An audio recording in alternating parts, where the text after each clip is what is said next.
a semifinal showdown in Toronto, the latest on the Colin Clark controversy, and a new team atop the MLSsoccer.com power rankings next on The Daily.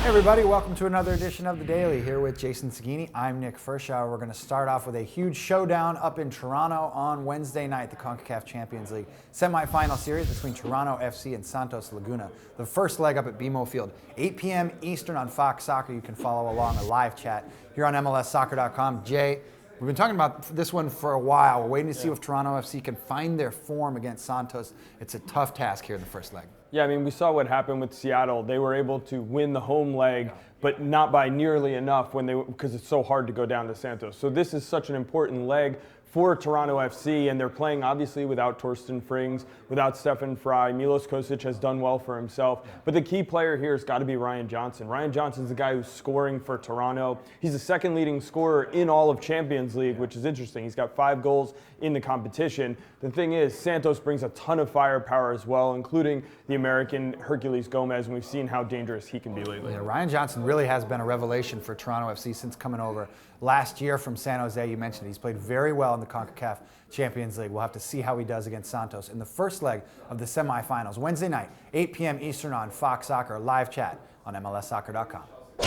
Next up, the latest word on the Colin Clark controversy. This one dates back to Friday, Jason, when the Houston Dynamo winger was overheard on the national broadcast using a gay slur against a ball boy up there at CenturyLink Field.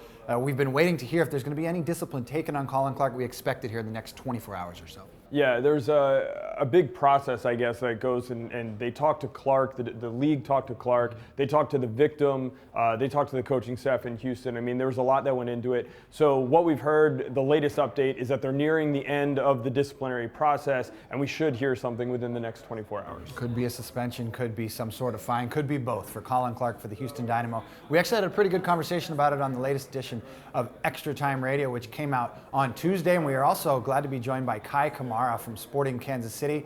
He's got good news and happy news for Kai Kamara. He's atop the latest Castrol Index. That means statistically he's been the top player recently for Sporting Kansas City, and no doubt he's put up some good numbers lately. Yeah, no surprise to see Kai Kamara up there. Also, David Estrada and Dominic Aduro up top, guys who've been really performing well in their games so far this season. And Kenny Cooper for the New York Red Bulls, really one of the biggest movers and shakers this week. He jumped all the way up to number 21 after helping the Red Bulls with a big win over the Colorado Rapids.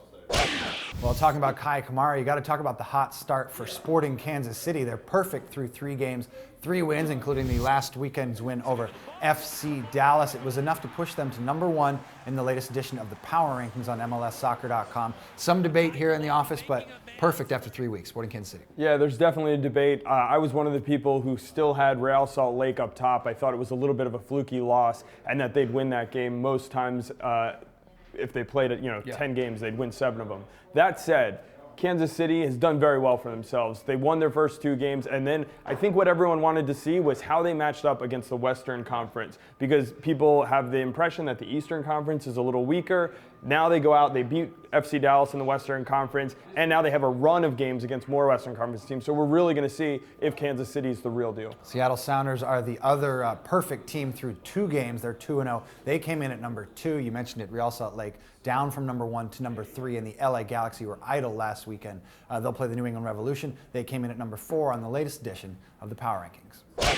Last but not least, a couple new features you're going to find on the site this week, including a brand new podcast entitled March to the Match, featuring our West Coast office, Jonah Friedman and Matt Doyle going at it. They're looking at the CONCACAF Champions League semifinals as well as 2 big MLS games this weekend. Yeah, there's also instant replay, a cool new feature that we're doing on the site with Simon Borg, taking a look at some of the controversial calls from the weekend before and whether they were right or wrong, and he gives his thoughts on it as well. Fans so far have seemed to like it. And don't forget, you can always vote for the save of the week, as well as the AT&T MLS goal of the week. You can log on to MLSsoccer.com.